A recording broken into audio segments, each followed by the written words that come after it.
Now, South Africans are bracing for yet another blow to their pockets as Eskom and the energy regulator have confirmed a 3% electricity tariff increase over the next 2 years. And everyone who pays for power knows power costs are already spiraling, and the critics are warning these hikes could push millions of South Africans further into poverty. So urgent questions are being raised about whether electricity is becoming unaffordable. Some would say we're already there, right, for ordinary households. Let's bring in Rulani Mathebula, the Executive Manager for Electricity at Nersa, together with SAFTU General Secretary Zwelinzima Vavi. To the both of you, thank you so much for your time this morning. Really do appreciate it. Rulani, I want to start with you. We saw widely reported Nersa admitting to that miscalculation. It led to a substantial 54 billion rand shortfall, which required this additional 3% tariff increase over the next 2 years. You know why it was so hurtful, I think, Rulani, was because we were celebrating what were described as moderate increases for the first time in years, 5.4% and 6.2%. That now 8.8% in each year. South Africans don't accept words like there's an adjustment and this has to happen. They want heads to roll. What's going to happen now? Who's taking responsibility for this? Yeah, Imani, good morning, and good morning to your viewers. Obviously, this is Nersa as the organization obviously takes responsibility. It would have been preferred, Imani, that during the January announcement, when we announced the prices, we had announced these figures correctly and allowed, obviously, the public to make do with whatever is announced and move on. But unfortunately, I think, obviously, when the announcement was made, we, together with Eskom, actually discovered later that in their generation business, because the decision was actually made for their transmission, their distribution, as well as their generation business. And in their generation business, we realized that in the allocation of their allowable revenue, actually there were certain figures that were not taken into consideration, and that was actually putting Eskom in a very difficult position. Actually, in the papers that actually Eskom put before the courts, it was actually indicating 107 billion shortfall based on the decisions that the regulator has made. And obviously, Imani, we don't exist as a regulator to obviously rubber stamp whatever Eskom is looking for. And hence, even when Eskom said they had 107 billion shortfall, we were not moved by that, and we were not amenable to be allowing that to be passed through to the consumers. And hence, we ended up with a settlement of 54 billion. Yeah, Rulani, but, you know, the critics will say, and Zwelinzima Vavi will come in just a moment, talking about the risk to millions of South Africans to be pushed further into poverty. It is unacceptable because Nersa is Eskom facing. In the way that you speak, in the way that these announcements are made, it's not consumer facing. It's not facing the poorest of the poor in our country, those who can barely afford electricity. And so it can't just be presented to us as a miscalculation, a calculator error. Somebody has got to take responsibility. One would even expect people to lose their jobs over this, Rulani. Why are they not? Yeah, Imani, look, that is a process that obviously ran within the organization, and that takes its course. But what we had to take responsibility for as a regulator is to be open and transparent and indicate that indeed we have found that there were certain figures that we didn't take into consideration when we pronounced the results in January. And in that, we needed to correct that and take responsibility. And it is a decision that we really arrived at in difficulty. But what we also appreciated, Imani, is that if we had obviously allowed Eskom to have its way, we would have been talking 2 digits figures in terms of price increases.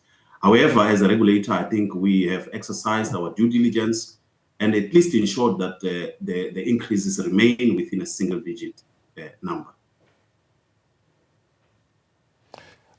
Gentlemen, Arabile Kumete here, and I wanted to just ask the faith in the institution that is Nersa becomes very difficult to remain faithful in because of something like this, and you wonder about the way that it's calculated. And Babu Vavi, I'm going to come to you in a moment, but I want to just ask Roland if you're able to very quickly give us a sense of how you actually calculate your increases, if you're able to take us into that.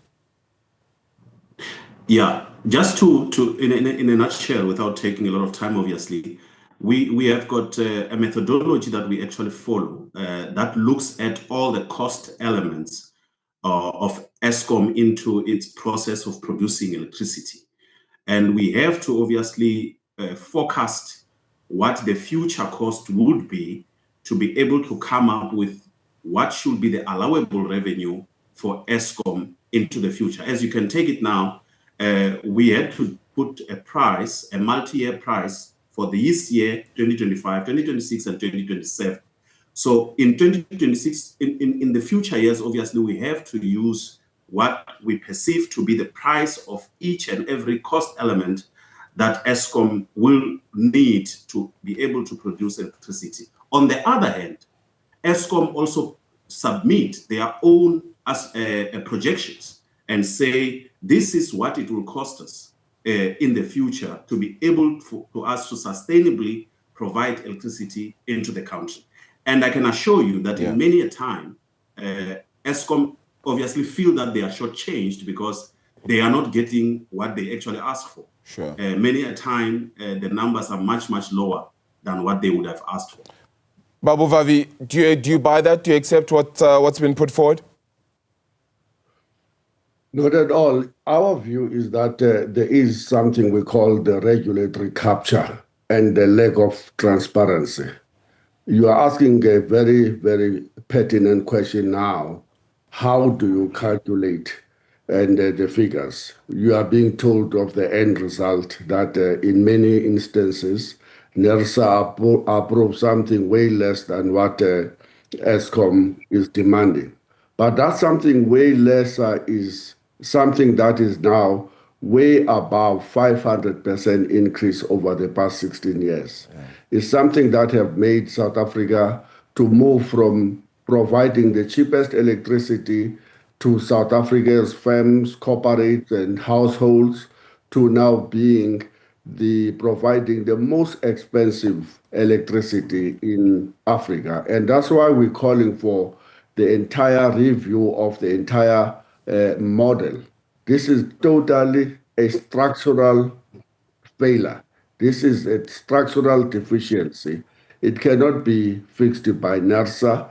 It can only be fixed by us agreeing that we must overhaul the very structure of Eskom and to make sure that we can return it back to where it was providing almost universal access to electricity, where it was providing the cheapest electricity in the entire world. And those structural problems must include how do they end up having a debt of over 400 billion rands. And we argue that a big chunk of that 400 billion rands is what we call the odious debt, meaning that it is the debt, the loans from the World Bank, that World Bank was acutely aware that it was funding corruption in Ekusile and Medupi projects. Right. We shouldn't be paid to pay for that. And secondly, the communities cannot be held accountable for mismanagement, inefficiencies, and corruption. Worst of all, where there are no consequences whatsoever for the people who are pointed out in the State Capture Commission as having been responsible for those for corruption. And thirdly, we've got to end the whole structure where Eskom is effectively subsidizing the independent power producers and at a very high cost to the South Africa's consumer, and at a time where initially Eskom was not even allowed to roll out renewables. And these renewables were rolled out deliberately by independent power producers as part of the secret deals they have signed with the government. And that have lost all kinds of credibility in the eyes of ordinary people. Yeah, but what do you say to the board of Eskom then, Zweli, and others, the minister as well, who keeps in these updates to South Africans about energy stability and energy provision security? We're on the path to stability. You know, these resources are necessary to keep us keeping the lights on, which have, as you know, more than many, keeping economic stability, keeping the doors of business open, and that the circumstances of universal access apply to a context where there might have been fewer consumers that had access to the grid, and the circumstances were patently different to what we say today. How do you balance that and say you can't compare different contexts? The bottom line, Imran, is that we are now having a situation where electricity is simply unaffordable, not only to the households, me and you, but also to the economy as a whole. You cannot keep on charging the current rates of this economy without pushing millions of people out in terms of having access to this universal access to the electricity. More women find themselves today fetching wood in the forest, exposing themselves to all manner of criminal activity. More households can no longer afford switching on the geyser, the electricity, stoves and kettles, because it has become luxury to have warm water in your house. We're going back to warming water now using the fire outside, meaning that we are reversing all of the developmental gains we thought that we're registering over the past 10 years. And this is totally unacceptable.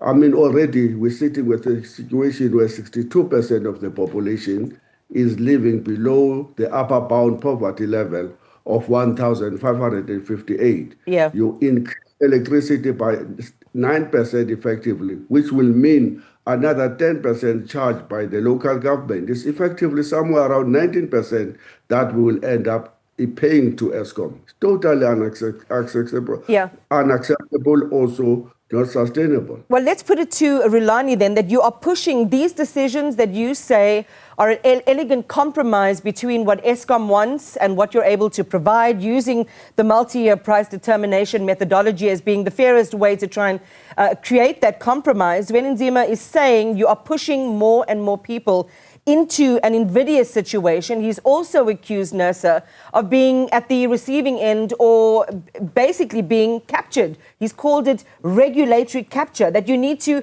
break down the model, revise the entire model, bring in structural efficiencies because you're deficient right now. How do you respond to these very real criticisms, Rulani? Yeah, look, I think as an organization that has to fulfill its duty, we have to be open to be criticized. We have to be open to be advised, and we need to look at ways of implementing continuous improvement processes. However, I need to indicate, Imani, that the issue of determining price, it's not a matter that is obviously decided just between the Eskom and the Nersa boardrooms. Price comes from somewhere. And I would like to give you an example. It is not Nersa's decision on what the price of coal for Eskom would be. It is not Nersa's decision on what the price of the diesel that Eskom it's using on their open cycle gas turbines should be. However, it is the duty of the regulator to assess the prudency of each and every cost element that is before us, that is involved in the cost of producing electricity in this country.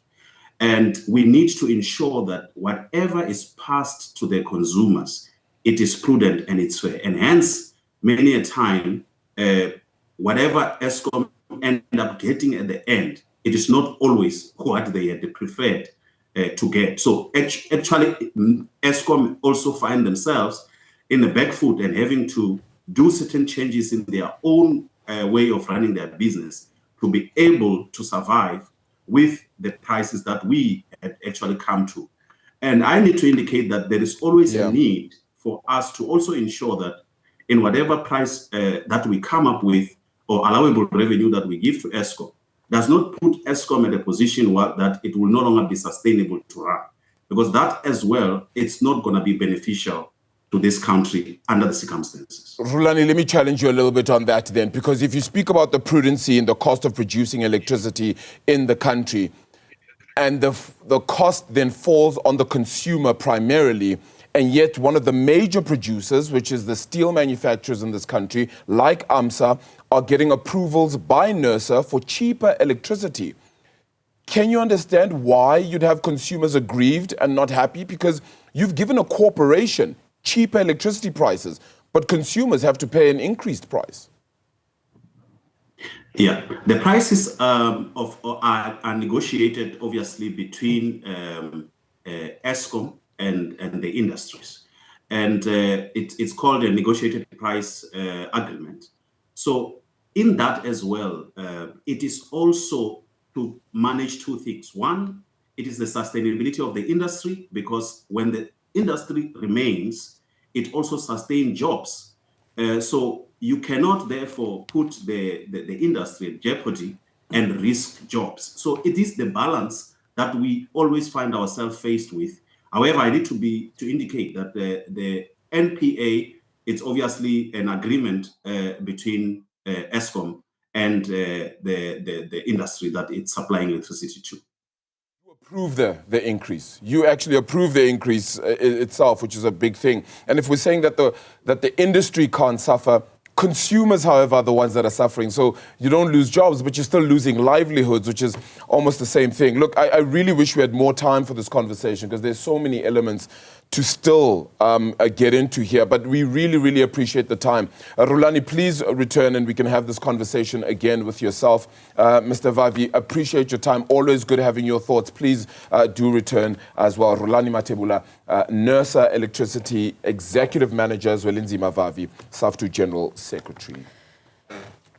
To that point, and one wonders whether there will be an all-out electricity revolt.